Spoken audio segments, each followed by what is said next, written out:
नमस्कार, कैसे हैं? मेरे ख्याल से अच्छे होंगे, अपनी पढ़ाई लिखाई बहुत अच्छे से कर रहे होंगे। हम लोग बीच में कुछ प्रैक्टिस नहीं कर पा रहे थे। ऑफलाइन बैच एचईओ का चल रहा था, 2 घंटे की क्लास उसमें होती है, तो समय ही नहीं मिल पा रहा था, क्योंकि दोपहर में जीएस की क्लासेज होती हैं और शाम को ये एचईओ की 2 घंटे की ऑफलाइन क्लास हो जाती है। दिन भर में 4-5 घंटे की क्लास, तो फिर से इसको शुरू कर रहे हैं और अब ये रेगुलर चलता रहेगा। कोई बहुत बड़ा व्यवधान आएगा तभी रुकेगा, नहीं तो ये चलता रहेगा। और जो लोग ऑफलाइन लखनऊ में हो, आप लोग ऑफलाइन आके तैयारी करके एक बार देखिए, ऑफलाइन पढ़ के देखिए। और ऑनलाइन तो आप हमारे बैचेज ज्वाइन ही कर सकते हैं। ये हेल्थ एजुकेशन ऑफिसर का फुल बैच है, जिसमें अब जीएस का सिलेबस आप निकाल के देखिए। जीएस के सिलेबस में बहुत सारा नया सिलेबस आपको मिलेगा। तो जीएस के साथ सोशल साइंस, और केवल सोशल साइंस पढ़ना हो तो ये सिलेबस, केवल नोट्स और टेस्ट चाहिए तो ये पूरा आपका कोर्स है। द सक्सेस प्रेप ऐप पर ये सारा अवेलेबल है, आप वहाँ से इसको ज्वाइन कर सकते हैं। तो चलिए, बिना किसी देरी के हम शुरू करते हैं अपना ये प्रैक्टिस। लेते हैं पहला सवाल। सवाल है कि गंगा नदी बेसिन में भूजल में किस भारी धातु का संदूषण एक प्रमुख वैश्विक स्वास्थ्य चुनौती बन गया है? कौन सी धातु का ये संदूषण बन गया है चुनौती? तो जिन लोगों ने क्लास पढ़ा होगा उनको लग रहा होगा, अरे ये तो हम पढ़ चुके हैं, जानते हैं, हमने क्लासेस भी कराई हैं। और जो लोग ऐप पढ़ रहे हैं तो वो तो जानते ही हैं। तो यहाँ पर आपको ये पता होना चाहिए, ये है आपका क्या? इसका सही आंसर हो जाएगा आर्सेनिक। क्या सही आंसर हो जाएगा?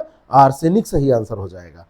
और आर्सेनिक जो है, ये गंगा नदी बेसिन में जो जलोढ़ मैदान है, वहां पर जो ग्राउंड वाटर है उसमें प्राकृतिक रूप से उच्च मात्रा इसकी पाई जाती है। बहुत गंभीर स्वास्थ्य संकट है ये।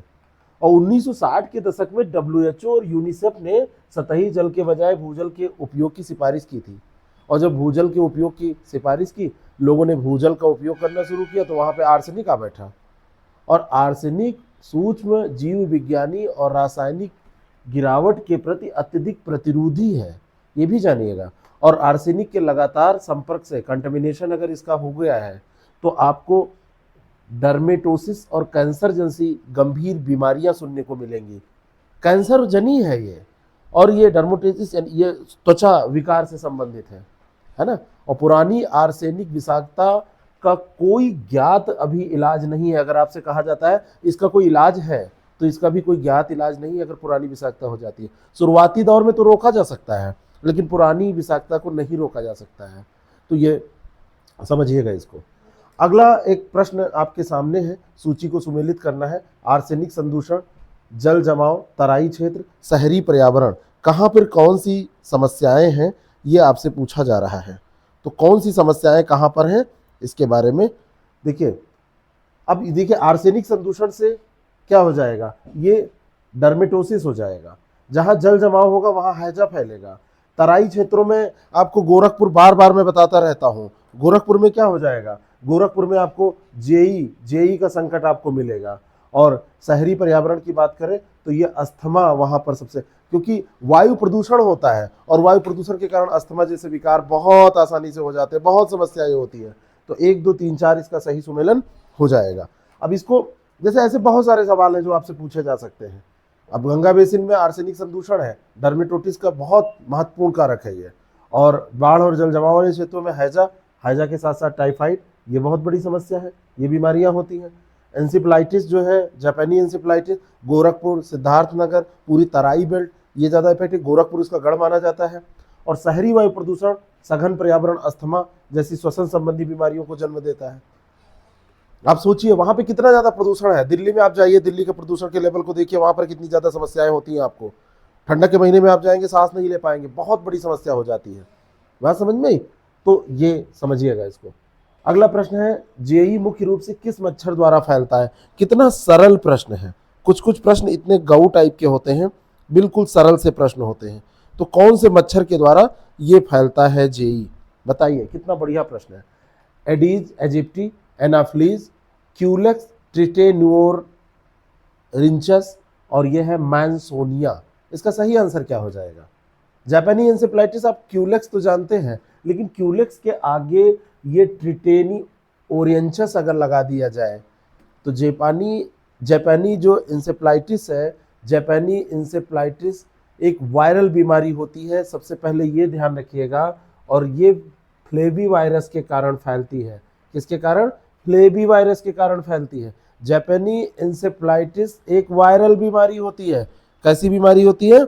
एक वायरल बीमारी होती है, और ये फैलती किसके कारण है? फ्लेवी वायरस के कारण।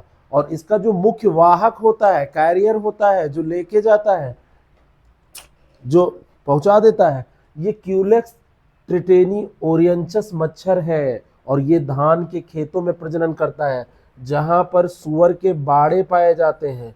सुअर के बाड़ों में ये खतरा बहुत ज्यादा बढ़ जाता है, और अगर ये हो गया तो मस्तिष्क की सूजन का कारण बनता है। कई बार लोग कोमा में चले जाते हैं, कई बार लोगों की मृत्यु हो जाती है। तो मच्छर सुअरों और जंगली पक्षियों को काटकर वायरस का संचरण मनुष्यों में करते हैं। ये सबसे खतरनाक है।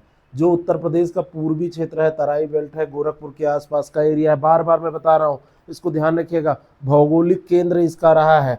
आप जब हेल्थ ज्योग्राफी पढ़ेंगे तो हेल्थ ज्योग्राफी का हेल्थ वाला एंगल, और यूपी जब उसमें पढ़ेंगे तो ये सारी चीजें आपको पढ़ने को वहां पर मिलेंगी। अभी हम लोग ऑफलाइन बैच में क्या कर रहे हैं? ऑफलाइन बैच में अभी हम एंथ्रोपोलॉजी पढ़ रहे हैं। एंथ्रोपोलॉजी विषय के तौर पर नहीं पढ़ रहे हैं, हम लोग एंथ्रोपोलॉजी को पढ़ रहे हैं इस रूप में कि हेल्थ में उसका क्या योगदान है, हेल्थ में क्या योगदान है उसका, इस रूप में हम उसको पढ़ रहे हैं।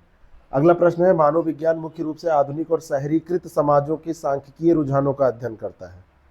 और दूसरा है, इवांस पिर्चर्ड का अजानडे अध्ययन समाजशास्त्र और मानव विज्ञान के बीच अभिसरण को दर्शाता है। इसको हमने अध्ययन किया है, इसको क्लास में हमने बताया है। जो लोग क्लास में है उनको आसानी से समझ में आया है, ये है ना, आसानी से वो लोग कर ले जाएंगे। तो दूसरा तो बिल्कुल सही है, लेकिन मानव विज्ञान मुख्य रूप से आधुनिक और शहरीकृत समाजों का रुझानों का सांख्यिकीय रुझानों का अध्ययन करता है, ये बिल्कुल गलत है। यहाँ पर आंसर क्या हो जाएगा? बी हो जाएगा, आंसर बी हो जाएगा, क्योंकि इसका जो मुख्य कार्य है वो जनजातीय और पारंपरिक समाजों पर ध्यान केंद्रित करना है।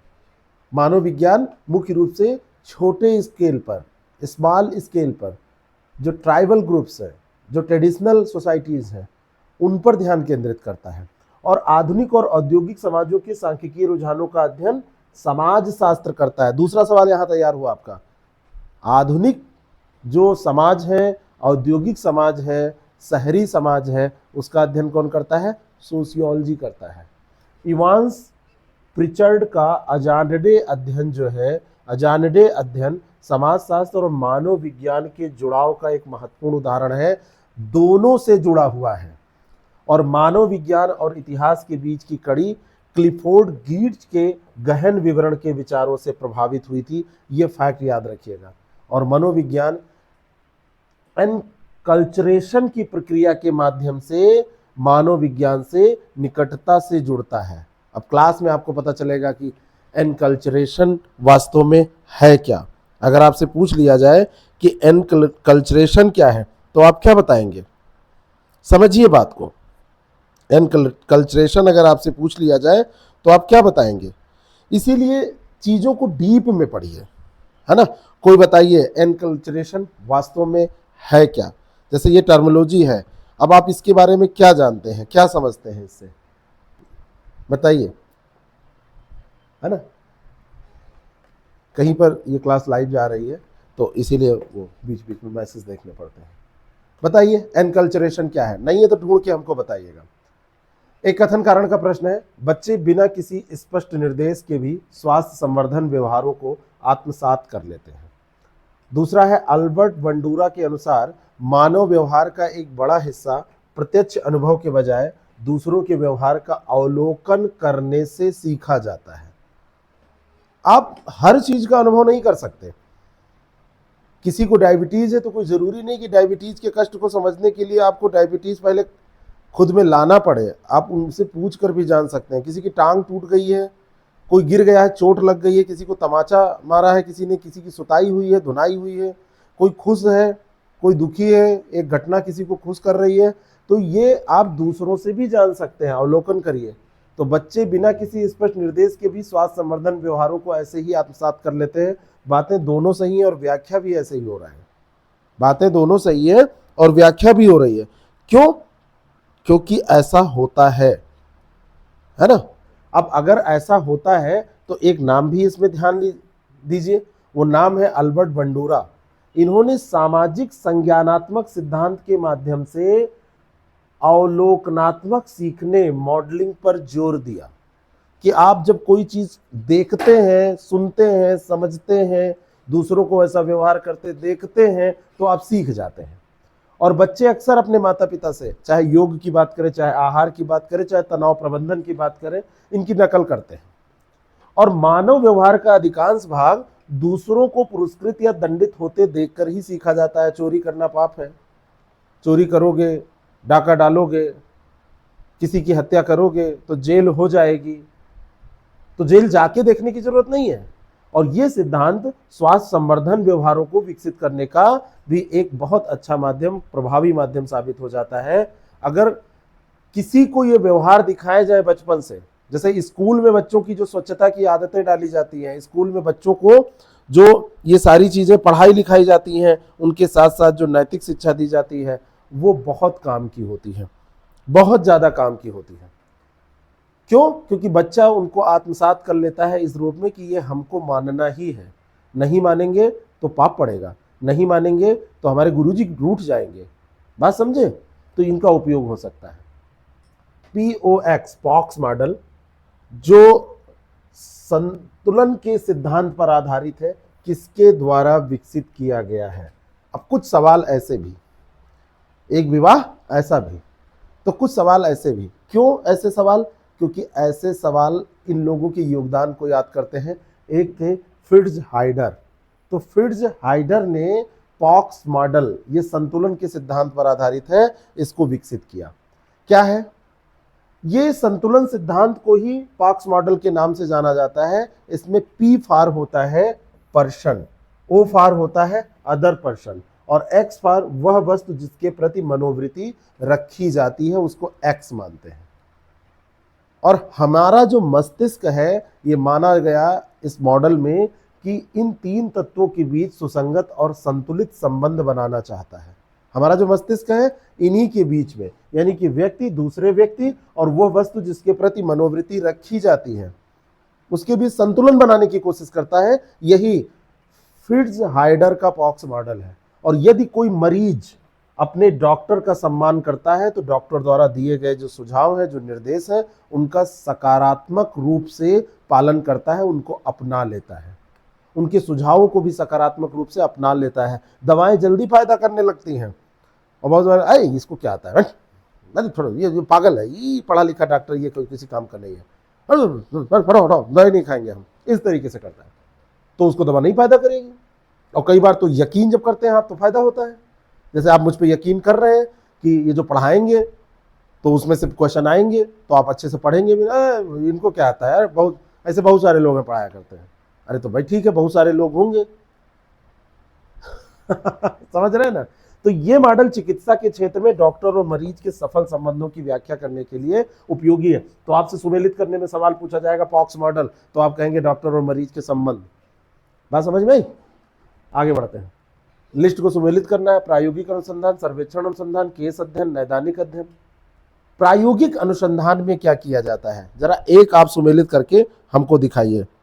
तो प्रायोगिक अनुसंधान, जहां पर भी प्रयोग, एक्सपेरिमेंट किया जाएगा, तो काज और इफेक्ट से वो रिलेटेड होगा।